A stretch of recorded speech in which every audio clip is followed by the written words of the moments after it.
Ok, pessoal, voltamos, reta final do nosso programa, últimos minutos. E lembrando aí, mais uma vez, tem uma promoção do Supermercado Gucci do leite. Leite Quissamã, R$ 2,99, oferta especial do Supermercado Gucci até o dia 28 somente, R$ 2,99. Até o dia 28, leite integral Quissamã, R$ 2,99 o litro. Vamos aos sorteios agora. Jefferson Moraes, me dá mais um número aí de 1 a 48 agora. 45. Número 45, prontinho, já vou passar a relação aqui dos ganhadores, tá? Presidente, de 1 a 48. 27. 27, ok, tá aqui. Bianca, agora você. De 1 a 48. 48. Deixa eu procurar, ok. Tá certo, ok. E mais um. Jefferson Moraes, de 1 a 48. Mais um? 46. Não foi. Pô, ninguém repetiu aqui. Tá, ótimo, ok. Então, já a relação aí dos ganhadores. Aliás, já vou até falar para vocês. Então, vamos lá. Foi uma bandeja de quê? Uma de esfirra, da esfirra árabe, deliciosa. Aham. Depois, uma bandeja de empada do Bruno, tá. Maravilhosa. Ok. O que mais?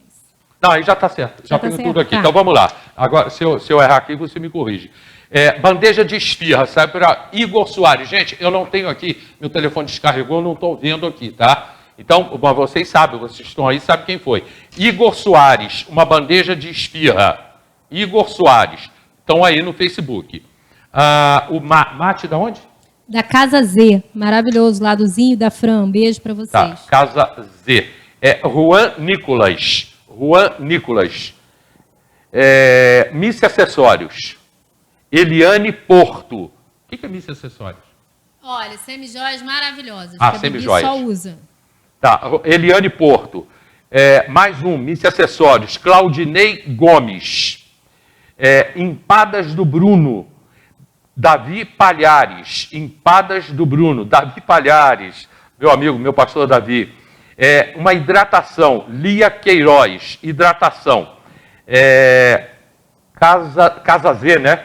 A hidratação é do Alexandre Coutinho, maravilhoso, ali na Travessa Portugal. Tá, mais um da Casa Z é Patrícia Silva.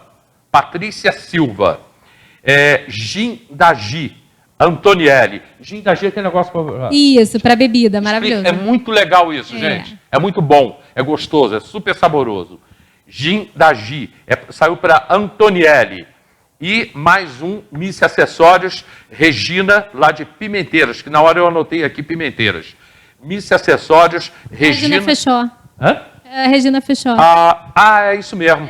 Pimenteiras eu já associei. Eu botei aqui Miss Acessórios e não escrevi, só escrevi Regina Pimenteiras.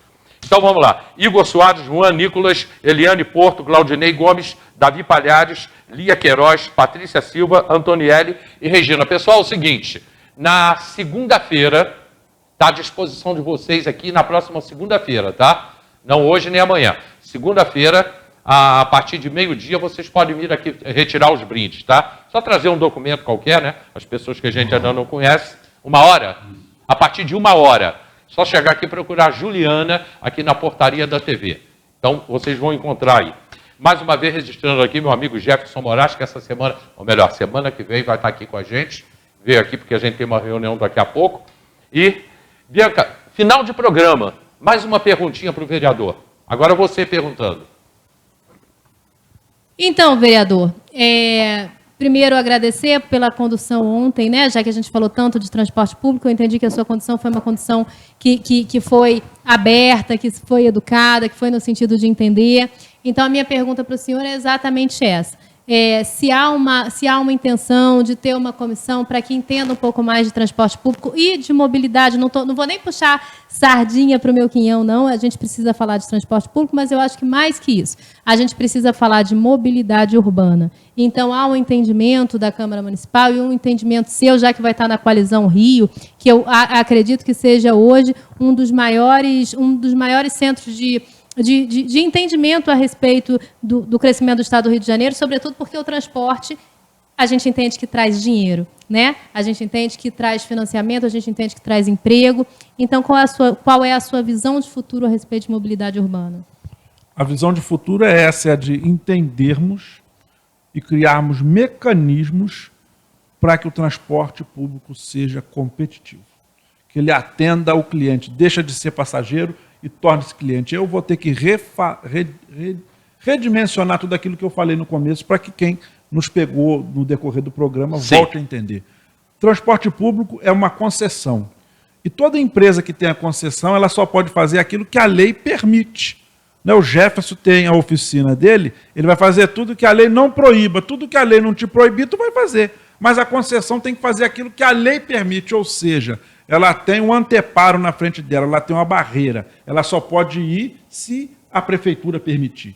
Então nós, enquanto legisladores, temos que criar leis e aprovarmos leis que sejam eficientes, eficazes, de maneira que o transporte público possa ser competitivo.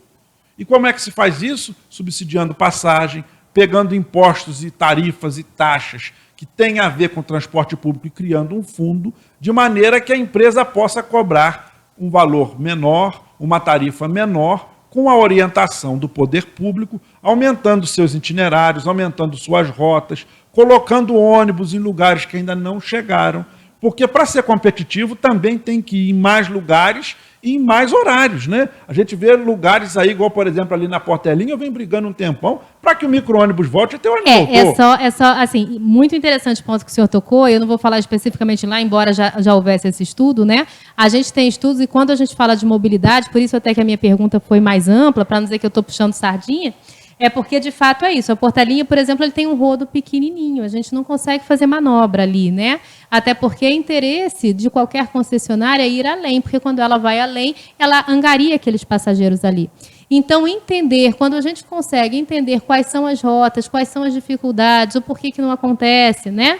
Eu achei muito interessante que há 2 semanas atrás eu vi lá um vereador postando nos seus stories, olha, me reclamaram do horário de ônibus, eu vim aqui andar de ônibus, ele foi ter lugar de fala, e constatei que estava tudo legal.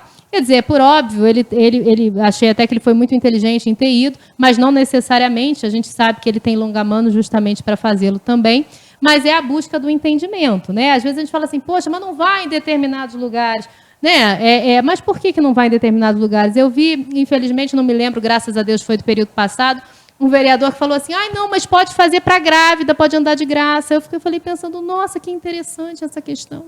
Que já pensou, né? A gente vai na fila, não se sabe se está grávida de 1 mês ou de 10, ou de 9, perdão. E como é que se daria isso?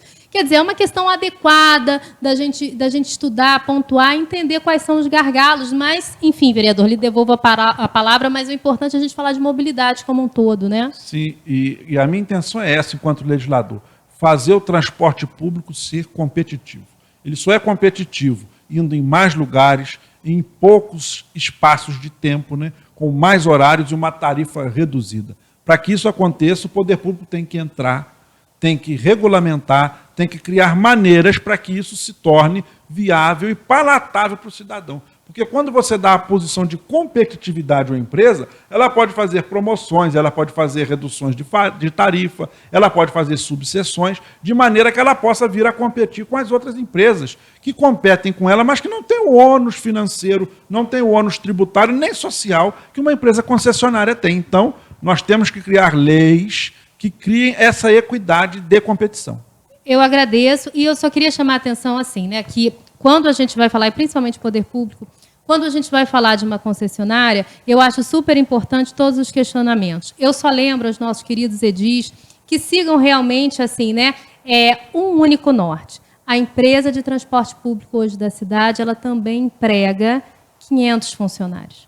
Ela também é uma empresa que, atrás de 500 funcionários, inclusive a minha, né, a gente soma aí mais de 2, 3 mil pessoas vivendo da empresa de transporte público. Então, quando um vereador for falar, quando um ente público for falar, seja ele qual for, é preciso a gente lembrar que uma empresa não é só um empresário, ele é um conglomerado de famílias que dela subsiste.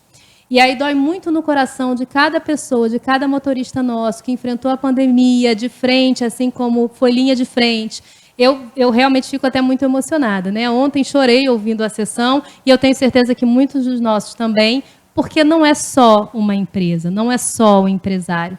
É um conglomerado de pessoas que lutam junto com a cidade de Teresópolis e que dali tiram o sustento da sua família. Então, quando a gente pensa nisso, a gente pensa que não é só atacar. A gente pensa que é entender para que, por exemplo, né, quando a gente fala assim, nossa, mas precisa de outra. A gente entende que ninguém quer vir de... A gente entende que das 8 cidades do estado do Rio de Janeiro que abriram licitação de ônibus, as 8 ficaram vazias. Isso tem um motivo. A concorrência está desleal. Então, assim como eu peço para que a gente respeite todos os nossos irmãos que trabalham em outros tipos de modais, é importante que a gente respeite, sobretudo, a família daquele motorista que vive da empresa de ônibus, da qual não pode ser atacada. Eu tenho que entender que o vereador ele está ali para acolher essa família também, que é a família desse funcionário. Perfeito. Minha gente, eu só costumo trazer aqui no programa as pessoas que a gente confia, que a gente conhece, e mais ou menos eu sei o que elas pensam. Então, eu não crio, não necessariamente eu sou obrigado a criar uma pauta. Às vezes eu jogo a primeira pergunta e dali eu desenvolvo o programa inteiro. Mas hoje eu deixei passar uma coisa que eu precisava perguntar ao vereador sobre isso, vou perguntar, mas a resposta não virá hoje. Eu já estou convidando para que ele venha o mais rapidamente possível, que ele volte aqui ao programa, porque eu preciso saber dele, como presidente da Câmara, agora que as sessões começaram, como é que ele vai conduzir, o que vai acontecer esse ano, quais são os seus projetos. Vem a história da Sudantex, vem a história de água e esgoto. Embora eu já tenha falado isso com ele, mas agora as sessões recomeçaram. Tá? E aí eu preciso saber isso dele, então eu já pergunto, Léo, presidente, já posso marcar para você voltar aqui? Porque a gente tem mais coisas a falar. Com certeza, Hélio, a gente está à disposição. A gente entende que o Canal 4 TV Diário e o programa Hélio Carracena são de utilidade pública. E nós, enquanto políticos, temos que estar à disposição para vocês, debatedores, entrevistadores e chefes de programa, como você, um grande âncora que para nos dar a oportunidade de sermos inquiridos, perguntados não só por você, mas pelos seus telespectadores e darmos as satisfações necessárias. Bianca, eu não posso mais fazer programa sem você. Meu Deus, eu preciso agradeço de você muito. aqui mais vezes. Muito e posso obrigada. Contar. Pode contar sempre. Eu adoro estar aqui, principalmente pela sua credibilidade, por todo esse espaço que você nos dá, por essa falta de pauta que nos dá a possibilidade de responder às pessoas de casa e falarmos de questões que a gente julga importantes por Teresópolis. Aliás, um beijo para o Por Teresópolis. E agradecer imensamente, né? Eu falo sempre aqui, não é mentira, o vereador Leonardo foi a nossa escolha para esse mandato. Então, por hora, me sinto muito honrada, e me sinto muito honrada de ser uma mulher, né, falando de política com alguém que eu considero tão inteligente. Então, muito obrigada por você ter aceito participar comigo. E muito obrigada por você estar sempre me convidando. Para mim é um prazer imenso. Convidando não, a casa já é sua. Jefferson Moraes está aqui com a gente. Jefferson, essa semana eu recebi aqui um pessoal do Uber e foi citado o teu nome no programa. Aliás, foi ontem isso. Foi ontem. O teu nome foi citado. E eles vão voltar aqui a semana que vem. E pediram para que eu o convidasse. Então, saber se você pode estar aqui. Tá? Porque eles querem falar com alguém de oficina, uma pessoa de oficina, aí saber se você pode estar aqui. E uma das perguntas que a gente fez ao pessoal do Uber, foi muito interessante isso, né? Não vou me lembrar o nome dela agora, que esteve aqui com a gente. Eu perguntei a ela, você como mulher motorista de Uber, você está recebendo cantada? Você recebe cantada? Ela falou, de homem e de mulheres. E eu fiquei muito curioso com essa história e nós vamos entrar nesse assunto a semana que vem. Tá? Muito obrigado a todos vocês aí. Excelentes dias aí pela frente e até o próximo programa, se Deus quiser. Tchau.